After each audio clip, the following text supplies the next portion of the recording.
Hola, buenas tardes. Bienvenidos a una clase más de su materia Ciencias 3, énfasis en química. El día de hoy hablaremos sobre el átomo y cómo ha ido evolucionando la idea que se tenía de este hasta nuestros tiempos. Espero que lo disfruten, que tengan un excelente día.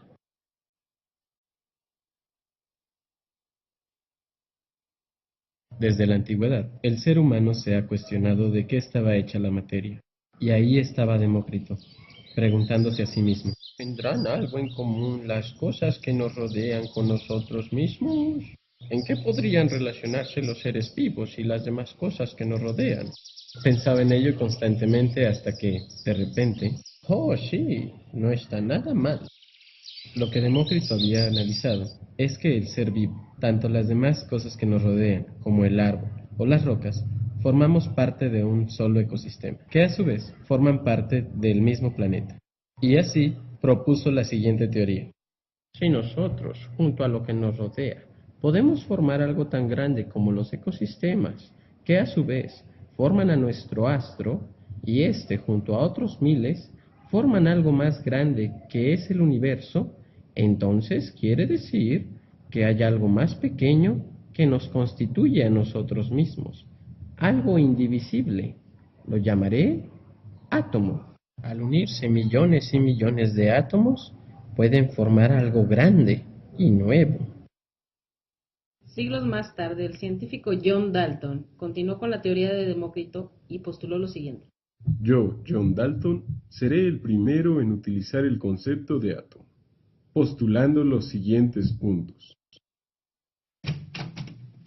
Los elementos están formados por partículas discretas, diminutas e indivisibles llamadas átomos, que permanecen inalterables en cualquier proceso químico. Los átomos de un mismo elemento son todos iguales entre sí en masa, tamaño y en cualquier otra propiedad física o química. En las reacciones químicas, los átomos ni se crean ni se destruyen, solo cambian su distribución.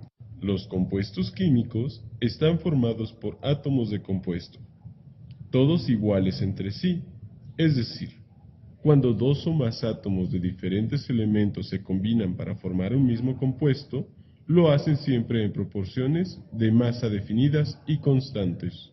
Sin embargo, de esos 4 puntos y muchos otros que dijo Dalton sobre el átomo, a nosotros solo nos interesan 3. El primero en el que había acertado es que un átomo es la partícula más pequeña de un elemento que conserva sus propiedades. El siguiente punto que nosotros tomaremos en cuenta es que un elemento es una sustancia que está formada por átomos iguales. Y por último, el último aspecto de los que dijo Dalton y nos interesa es el punto número 3. Un compuesto es una sustancia fija que está formada por átomos distintos, combinados en proporciones fijas.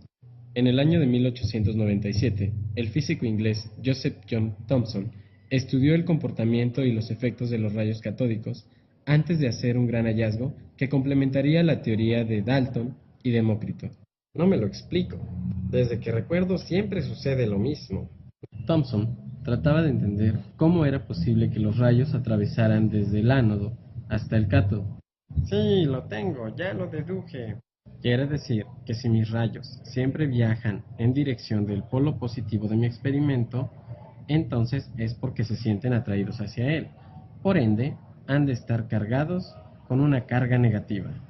Es imposible que suceda al revés, porque los átomos de mis rayos no tienen una carga positiva y polos iguales se repelen. Entonces, los átomos de mis rayos deben de ser como un pastel circular repleto de pasas, donde las pasas son carga negativa.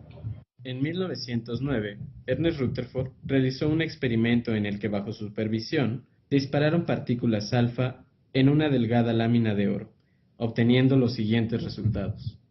Así es como se explica mi experimento. Primero mandamos un haz de rayos alfa hacia una lámina de oro. Para la detección de la trayectoria de las partículas, se emplea una pantalla con sulfuro de zinc, que produce pequeños destellos cada vez que una partícula alfa choca con él.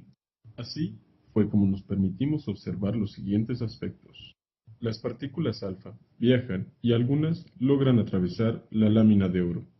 Algunas otras son rechazadas por alguna carga positiva que se encuentra en el átomo, por lo cual podemos deducir que nuestro átomo tiene un núcleo con carga positiva, el cual permite la atracción de sus mismos electrones, los cuales no se encuentran dentro del mismo átomo, sino que giran a su alrededor como nuestro sistema solar, en órbita. El núcleo de nuestro átomo debe tener la misma cantidad de cargas que existen en sus órbitas, para de esta forma mantener la estabilidad. Años después, el hombre se seguiría preguntando nuevas cosas y descubriendo nuevos hallazgos. Hicieron cuestiones como, si un átomo se constituye también por órbitas, ¿cuántas órbitas existen en ese átomo? Todos estos estudios sobre el átomo también contribuyeron a grandes catástrofes que podrás vislumbrar dentro del estudio de la química posteriormente.